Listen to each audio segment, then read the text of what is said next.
श्री राम दोस्तों मेरे चैनल एस्ट्रोपेडिक में आपका बहुत बहुत स्वागत है।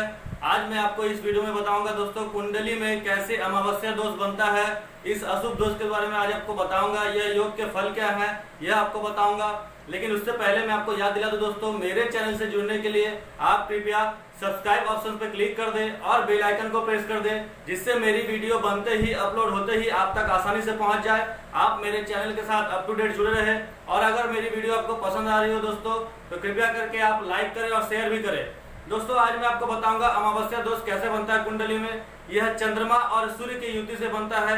जब कुंडली में सूर्य और चंद्रमा में से कोई भी एक ग्रह मारक हो जाए या मान लीजिए चंद्रदेव मारक हो जाए, यह सबसे ज्यादा असर चंद्रदेव से होता है। जब भी चंद्रदेव कुंडली में मारक हो या मान लीजिए अस्त हो जाए सूर्य से, सूर्य के साथ युति में हो और बुरे भाव में हो, बुरे प्रभाव में देने वाले हो, अशुभ स्थिति में हो, तो यह दोष बनता है। दोस्तों इस दोष की विशेषता क्या है? इस दोष में दोस्तों सामने वाले जातक का मन कभी स्थिर नहीं रहता है। सामने वाले जातक का मन हमेशा भटकता रहता है। वह हमेशा डिप्रेशन में ही रहता है अपने पूरे जीवन में। अपने मन के भटकाव के कारण, अपने मन के स्थिरता ना होने के कारण, हमेशा मन अस्थिर होने के कारण वह किसी भी कार्य क्षेत्र में सफलता नहीं प्राप्त कर पाता है। किसी भी कार्य में वह तरक्की नहीं कर पाता है क्योंकि उसका मन हमेशा अस्थिर रहता है। तो आज मैं आपको बताऊंगा कुंडली में योग कैसे बनता है दोस्तों। तो चलिए ज्यादा देर ना करते हुए मैं आपको बताता हूँ योग कैसे बनेगा। दोस्तों आज अपने इस चैनल में मैं आपको बताऊंगा कुंडली में बनने वाले अमावस्या दोष के बारे में। यह कुंडली में कैसे बनता है दोस्तों। यह सूर्य और चंद्रमा की युति से बनता है कुंडली में अमावस्या दोष। यह दोष अच्छा नहीं माना जाता है। मैंने आपको विशेषता इसकी बताई है। इससे मन का भटकाव, मन अस्थिर रहना, हमेशा डिप्रेशन में रहना, चंद्रमा के कारण ही ऐसा होता है। जिस जातक के कुंडली में दोस्तों सूर्य और चंद्रमा की युति हो रही हो तो उसका मतलब होता है वह अमावस्या के दिन या अमावस्या के एक दिन आगे पीछे उसका जन्म हुआ है, वह अमावस्या दोष में पैदा होता है। जैसे मान लीजिए दोस्तों अगर चंद्रमा कुंडली में मारक हो जाए तो यह ज्यादा प्रभावशील होता है, ज्यादा अमावस्या दोष का आपका दुष्परिणाम मिलता है कुंडली में। अब जैसे दोस्तों मान लीजिए यह कन्या लग्न की कुंडली है, 6 नंबर राशि लग्न में ही लिखी हुई है, तो यह कन्या लग्न की कुंडली हुई। कन्या लग्न के लगने से बुध देव, तो बुध देव और चंद्रदेव दोस्तों अति मारक है, अति दुश्मन होते हैं, अति शत्रु होते हैं कुंडली में। तो इसीलिए चंद्रमा इस कुंडली में मारक होंगे।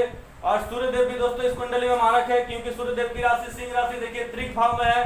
6, 8, 12 त्रिक भाव कहा जाता है, इसे त्रिकोण स्थान कहा जाता है। तो यह त्रिक भाव में 5 नंबर राशि स्थित है। तो अर्थात इस कुंडली में कन्या लग्न की कुंडली में सूर्यदेव और चंद्रदेव दोनों ही मारक हो गए दोस्तों। केवल आपको चंद्रदेव की स्थिति देखनी है। अगर कुंडली में चंद्रदेव मारक होकर सूर्यदेव के साथ स्थित हो जाए तो अमावस्या दोष ज्यादा फल देता है, ज्यादा बुरे परिणाम देता है, अशुभ फल देता है कुंडली में। यही आपको शर्तें दोस्तों ध्यान रखनी है। बाकी सभी लग्न कुंडलियों में किसी भी लग्न में अगर मान लीजिए सूर्य चंद्रमा युति बनाकर बैठे हो तो अमावस्या दोष बनेगा। लेकिन आपको चंद्रमा की स्थिति देख लेनी है। उस कुंडली में चंद्रमा योग कारक है या मारक है। अगर मान लीजिए उस कुंडली में चंद्रमा योग कारक होंगे और अगर सूर्य के साथ बैठे होंगे तो यह आपको ज्यादा अशुभ फल नहीं देंगे, यह आपको ज्यादा परेशान नहीं करेंगे। उस स्थिति में आप चंद्रमा के रत्न को, मोती को धारण करके आप उससे शुभ फल प्राप्त कर सकते हैं। लेकिन अगर कुंडली में चंद्रमा मारक हो जाए तो आप चंद्रमा के रत्न मोती को धारण ना करें। जैसे इस कन्या लग्न कुंडली में चंद्रमा मारक है तो यहाँ आपको मोती धारण नहीं करना है। केवल चंद्रमा के बीज मंत्रों के द्वारा ही आपको इस अमावस्या दोष को शुभ फल में बदलना है। तो आज मैं आपको बताऊंगा कैसे यह दोष बनता है दोस्तों। अब देखिए दोस्तों 6 नंबर राशि में लग्न में ही कन्या लग्न की कुंडली में लग्न में ही अगर सूर्य और चंद्रमा युति बनाकर बैठ जाए तो दोस्तों यहाँ चंद्रमा मारक है और सूर्य भी मारक है, तो दोनों ही अमावस्या दोष बना रहे हैं। अगर मान लीजिए यहाँ सूर्य की डिग्री 10 से लेकर 20 डिग्री हो जाए और चंद्रमा की डिग्री अगर मान लीजिए 12-13 डिग्री हो जाए, चंद्रमा अगर अस्त हो जाए तो यह सबसे ज्यादा परेशान करने वाला दोष होगा दोस्तों। क्योंकि चंद्रमा अस्त हो जाता है अर्थात उस इंसान का मन ही अस्त हो जाता है, मन ही उस इंसान का पूरा नष्ट हो जाता है। तो यहाँ पे दोस्तों ध्यान रखना है आपको कि चंद्रदेव सूर्यदेव से अस्त ना हो, चंद्रदेव सूर्यदेव के साथ स्थित हो लेकिन अस्त ना हो। तो इस स्थिति में आपको अमावस्या दोष ज्यादा परेशान नहीं करेगा। लेकिन अगर सूर्यदेव से चंद्रदेव अस्त हो जाए तो इस अवस्था में आपको ज्यादा परेशान करेंगे। और आपको यहाँ पे मोती भी धारण नहीं करनी है क्योंकि इस कुंडली में चंद्रदेव मारक है। तो यहाँ आपको केवल बीज मंत्र का सहारा ही लेना है। अगर ऐसा कोई स्थिति बने आपके कुंडली में तो आप केवल बीज मंत्र ही करें चंद्रदेव के, उससे आपके चंद्रदेव नेगेटिव से पॉजिटिव होने लगेंगे दोस्तों। अब जैसे दोस्तों मान लीजिए 7 नंबर राशि सेकंड हाउस में अगर सूर्यदेव चंद्रदेव साथ में बैठे हो और अगर चंद्रदेव अस्त हो जाए और दोस्तों देखिए 7 नंबर राशि में सूर्यदेव भी यहाँ नीच के हो जाते हैं तो यहाँ भी आपको अमावस्या दोष अशुभ फल देंगे दोस्तों, नेगेटिव रिजल्ट देंगे दोस्तों। यहाँ पे आपको सिर्फ चंद्रमा के बीज मंत्र के उपाय करने हैं और साथ ही साथ सूर्यदेव के भी बीज मंत्र के उपाय करने हैं, क्योंकि सूर्यदेव भी यहाँ नीच के हो गए हैं। अब दोस्तों देख लीजिए, अगर मान लीजिए थर्ड हाउस में 8 नंबर राशि वृश्चिक राशि में सूर्यदेव और चंद्रदेव एक साथ स्थित हो जाए तो यहाँ पे दोस्तों सबसे ज्यादा अशुभ फल देने वाले अमावस्या दोष का निर्माण होगा, क्योंकि यहाँ पे चंद्रदेव नीच के हो जाते हैं और सूर्यदेव कुंडली में मारक है पहले से ही। तो यहाँ पे दोस्तों आपके यह योग सबसे ज्यादा अशुभ फल देने वाले हो जाएंगे। चंद्रदेव एक तो अमावस्या दोष बना रहे हैं, ऊपर से नीच के हो गए, तो यहाँ जातक का मन और ज्यादा अस्थिर होने लगता है, ज्यादा डिप्रेशन में रहता है जातक का मन। और अगर यहाँ चंद्रदेव अस्त हो जाए तो और भी ज्यादा मुश्किलें होने लगती हैं। तो यहाँ भी आपको चंद्रदेव के केवल बीज मंत्र द्वारा ही उपाय करने हैं। अब दोस्तों देखिए, फोर्थ हाउस में अगर सूर्य चंद्रमा की युति हो 9 नंबर राशि धनु राशि में, तो यहाँ भी आपके अमावस्या दोष बनेगा, क्योंकि यहाँ कुंडली में 4 नंबर राशि देखिए 11th हाउस में लिखी है, तो इसके स्वामी होते हैं चंद्रदेव और चंद्रदेव इस कुंडली में मारक है दोस्तों। 6 नंबर राशि कन्या लग्न में चंद्रदेव हमेशा मारक होते हैं, मिथुन लग्न में हमेशा चंद्रदेव मारक होते हैं। तो आपको यह ध्यान रखना दोस्तों, कौन से लग्न कुंडली में चंद्रदेव मारक होते हैं। तो यहाँ चंद्रदेव मारक है दोस्तों, यहाँ भी आपके अमावस्या दोष का निर्माण होगा, यहाँ भी आपको चंद्रदेव अशुभ फल देंगे। आपको डिग्री ध्यान रखनी है दोस्तों, अगर डिग्री बराबर ठीक ठाक हुआ चंद्रदेव का तो आपको यह दोष ज्यादा परेशान नहीं करेंगे। लेकिन अगर चंद्रदेव की डिग्री भी कम हो गई या चंद्रदेव अस्त हो गए तो यह आपको ज्यादा परेशान करेंगे। अब दोस्तों देखिए, 5th हाउस में मकर राशि में 10 नंबर राशि में अगर सूर्य चंद्रमा अगर युति बनाकर बैठे तो यहाँ भी आपका अमावस्या दोष बनेगा। यह ध्यान रखना दोस्तों, केवल चंद्रदेव की डिग्री थोड़ा अच्छी हो, डिग्री ठीक ठाक हो, सूर्यदेव की डिग्री कम हो तो यह आपको ज्यादा परेशान नहीं करेंगे। लेकिन अगर चंद्रदेव की डिग्री कम हो गई या सूर्यदेव स्वस्थ हो गए तो आप ज्यादा परेशान होंगे इस अमावस्या दोष से।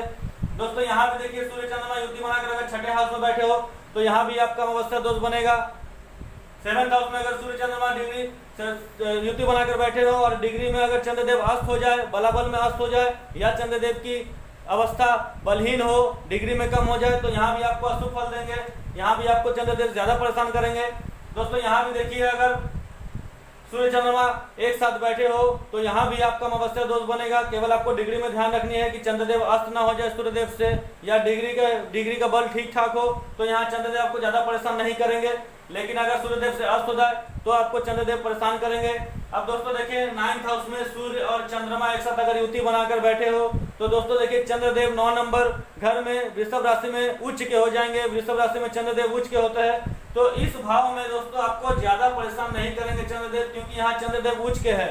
यहाँ पे आपका अमावस्या दोष तो बनेगा लेकिन आपको ज्यादा परेशानी नहीं झेलनी पड़ेगी, क्योंकि यहाँ चंद्रदेव आपके उच्च के है, तो आपको ठीक ठाक ही रिजल्ट देंगे। बस आपको ध्यान रखना है कि चंद्रदेव सूर्यदेव से अस्त ना हो जाए और डिग्री में कम ना हो, 2-3 डिग्री के ना हो या 28, 29, 30 डिग्री के ना हो, डिग्री बराबर अच्छी हो चंद्रदेव के, तो यहाँ पे आपको चंद्रदेव ज्यादा परेशान नहीं करेंगे, यहाँ पे आपको ज्यादा अशुभ फल नहीं देंगे।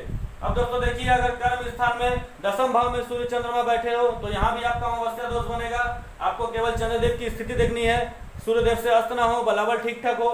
यहाँ भी आपका देखिए दोस्तों, 4 नंबर राशि में अगर सूर्य चंद्रमा बैठे हो तो यहाँ भी दोस्तों आपको ज्यादा परेशान नहीं करेंगे अमावस्या दोष, क्योंकि चंद्रदेव की यह स्वराशि है और कोई भी ग्रह अगर स्वराशि स्थित हो तो उस भाव को खराब नहीं करता है, ज्यादा नेगेटिव रिजल्ट आपको नहीं देते हैं। तो यहाँ भी आपको ज्यादा नेगेटिव रिजल्ट नहीं मिलेंगे।